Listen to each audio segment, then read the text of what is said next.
तो दोस्तों पहला रूल है हमारा प्रेजेंट इंडेफिनिट टेंस का, जो कि है सब्जेक्ट प्लस वर्ब की फर्स्ट फॉर्म या उसमें एसईआईएस प्लस ऑब्जेक्ट। तो दोस्तों वर्ब की फर्स्ट फॉर्म या उसकी एसईआईएस, इन दोनों का प्रयोग हम कब करते हैं? यानी वर्ब के फर्स्ट फॉर्म का प्रयोग कब करें और वर्ब में एसईआईएस का प्रयोग कब करें? तो friends, when subject is plural then we use verb की first form, and when subject is singular then we use SEIS। यानी कि जब हमारा सब्जेक्ट, जब हमारा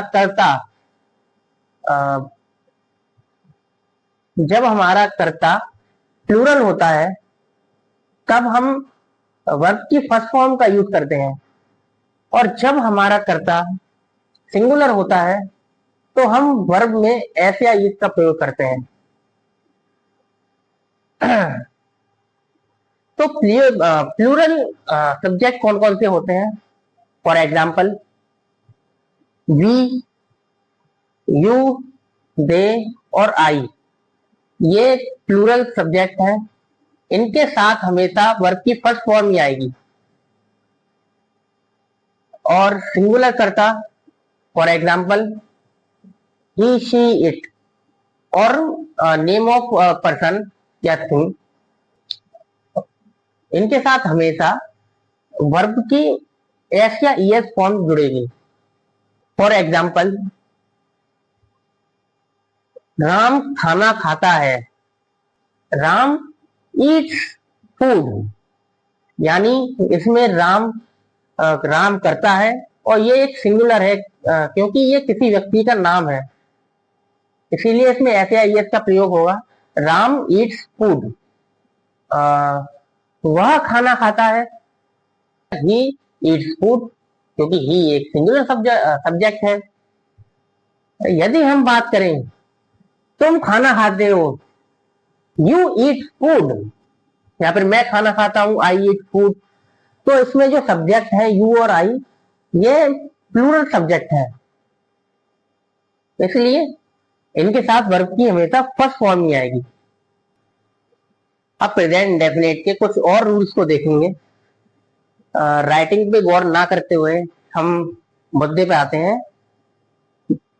अब हम बात करेंगे प्रेजेंट इंडेफिनिट के नेगेटिव रूल की।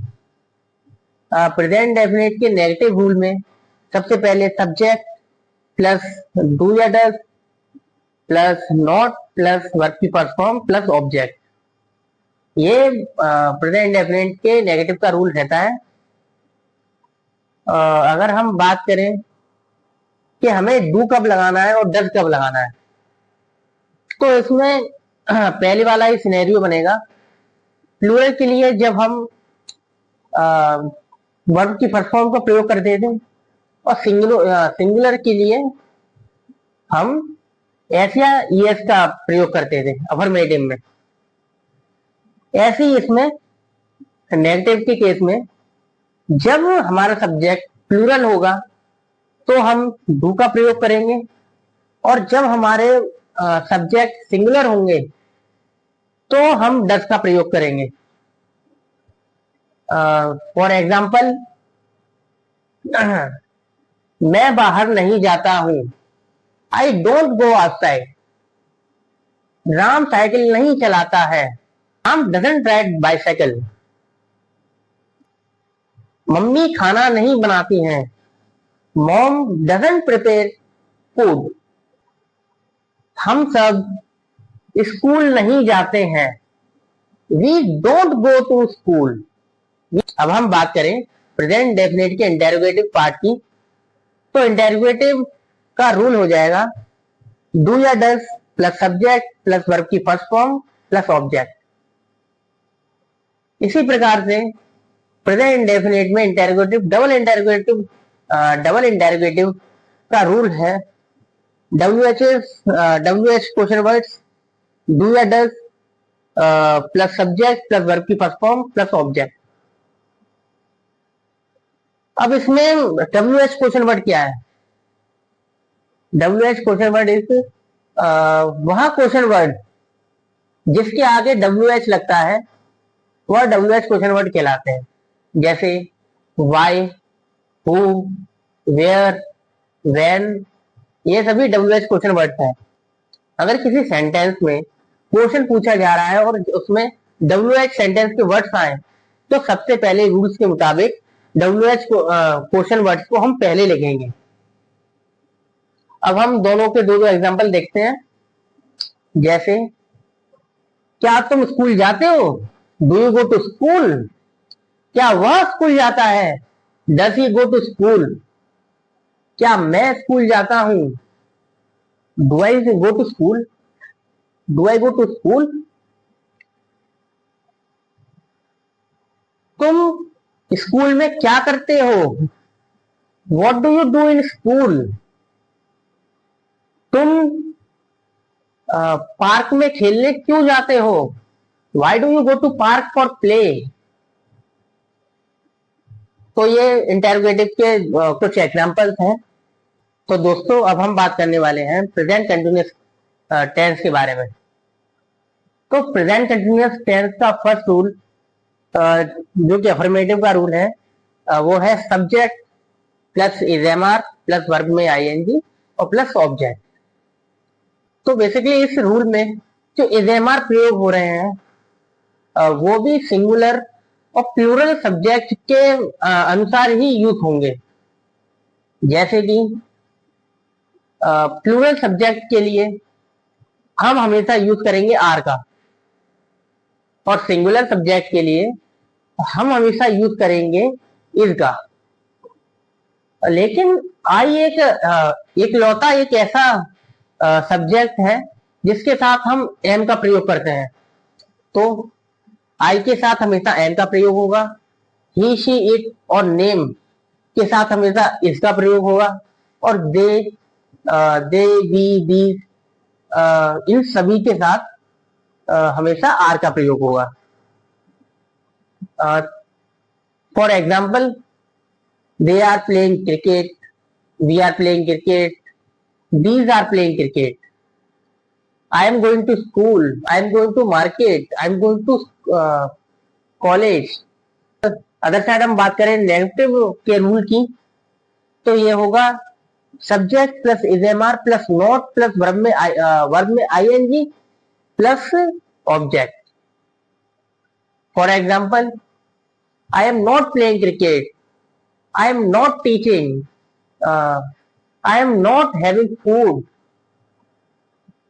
तो अब हम बात करें प्रेजेंट कंटिन्यूअस के इंटेरोगेटिव के रूल की तो रूल है is am are plus subject plus verb में ING plus object.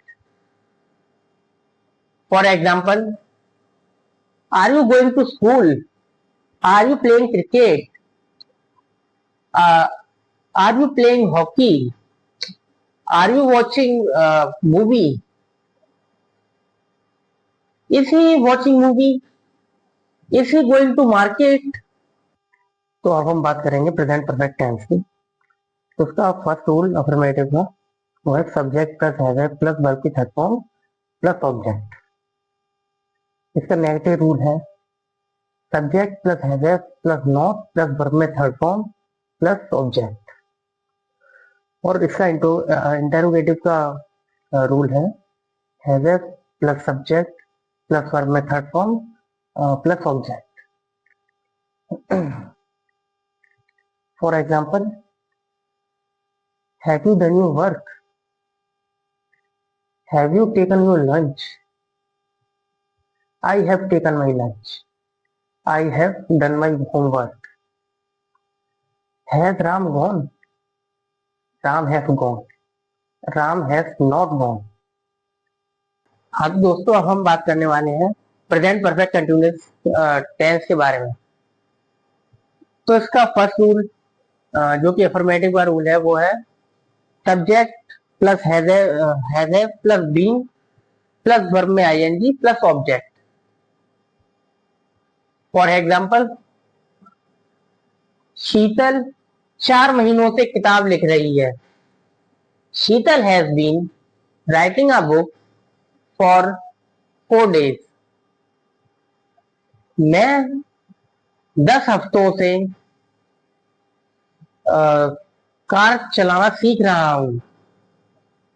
I have been learning to driving a car for 10 weeks. Sachin 1989 से क्रिकेट खेलते आ रहे हैं. Sachin has been playing cricket since 1987. और हम बात करें प्रेजेंट परफेक्ट कंटिन्यूअस के नेगेटिव के रूल की, तो वो है subject plus has have plus not plus been plus verb में आईएनजी. फॉर एग्जाम्पल, मैं 4 महीनों से दवाई नहीं ले रहा हूं. I have not been taking medicine since 4 months. Sheetal 1987 से किताब नहीं लिख रही है. Sheetal has not been writing a book since 1987. और बात करें हम प्रेजेंट परफेक्ट कंटिन्यूअस के इंटेरोगेटिव के रूल की, तो वो है has have plus subject plus been plus verb में ING plus object. For example, क्या तुम 4 महीनों से गाड़ी चला रहे हो? Have you been driving a car for 4 months? क्या तुम 4 दिनों से दवाई खा रहे हो? Have you been taking a medicine for 4 days? तो दोस्तों, अब हम प्रेजेंट टेंस के सभी पार्ट्स के बारे में जान चुके हैं और अगली वीडियो में हम पास्ट टेंस के बारे में भी जानेंगे. उससे पहले हम थोड़ी सी प्रेजेंट टेंस की प्रैक्टिस करते हैं.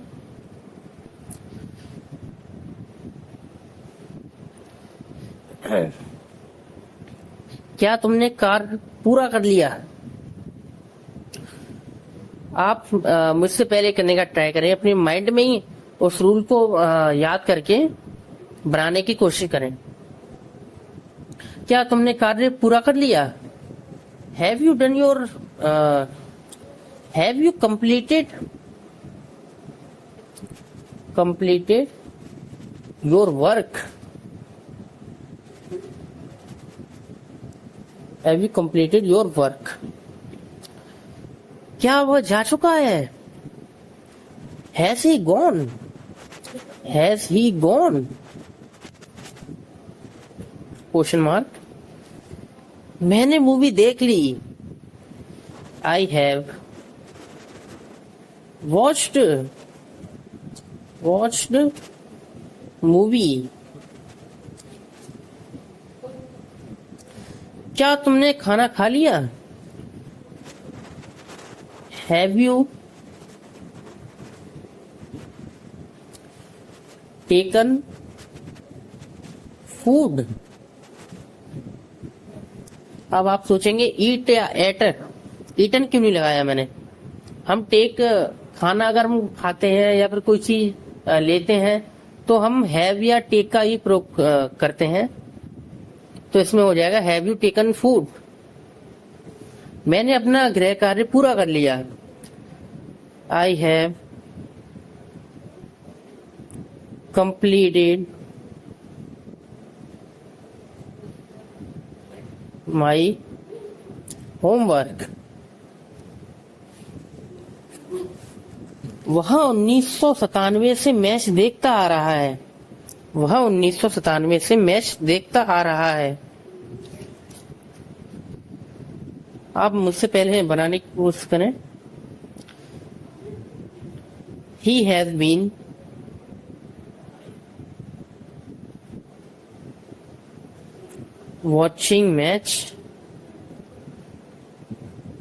watching cricket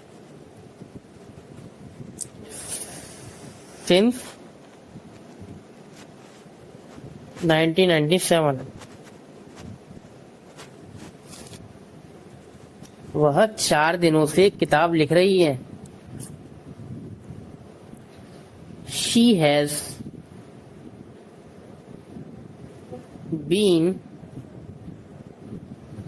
writing book for 4 days। अभी आप कंफ्यूज होंगे कि फॉर हम कब लगा रहे हैं, सिंस कब लगा रहे हैं। अभी मैं क्लियर कर दूंगा। मैं 10 दिनों से गाड़ी चलाना सीख रहा हूं।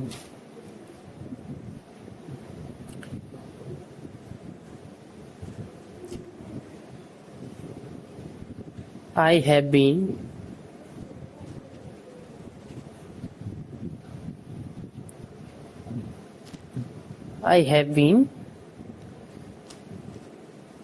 learning. I have been learning to driving a car. Driving a car for 10 days। क्या वह 1987 से एक्टिंग करते आ रहे हैं?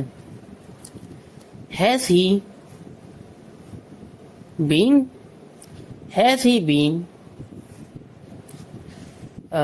करते आ रहे हैं। Has he been doing acting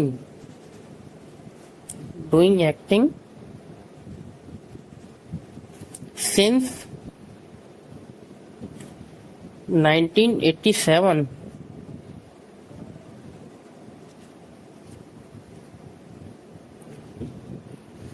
अब मैं बात करूं कि हम फॉर का प्रयोग कब कर रहे हैं और सिंस का प्रयोग कब कर रहे हैं।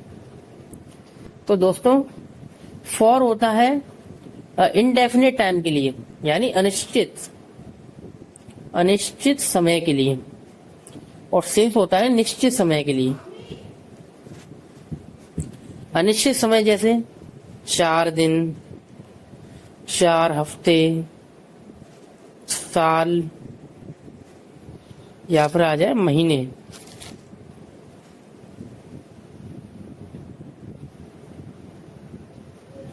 सिंस यानी कोई परफेक्ट या फिर एक निश्चित टाइम हो, जैसे 1987, 2013, निश्चित डेट दे रखी हो तो हम सिंस लगाएंगे। और अनिश्चित समय हो, जैसे कि 4 दिन, 4 हफ्ते, 4 महीने, 4 साल, तो उसके लिए हम फॉर लगाते हैं हमेशा। और एग्जांपल्स की बात करूं तो, क्या तुम खेल रहे हो? अभी हम माइंड में बनाने की कोशिश करेंगे। क्या तुम खेल रहे हो? Are you playing?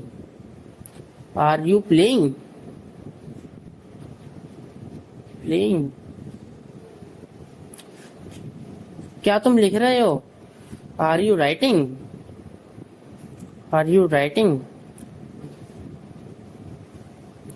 कुछ नहीं है, बहुत इजी है।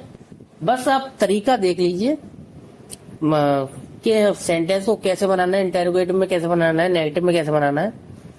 एक आपने सेंटेंस बना लिया तो बाकी तो अपने आप ही बन जाएंगे। आप माइंड में कोई भी सेंटेंस सोचिए। अभी फिलहाल तो मेरे हिंदी में कोई वाक्य नहीं आ रहे, जैसे कि क्या कर रहे हो?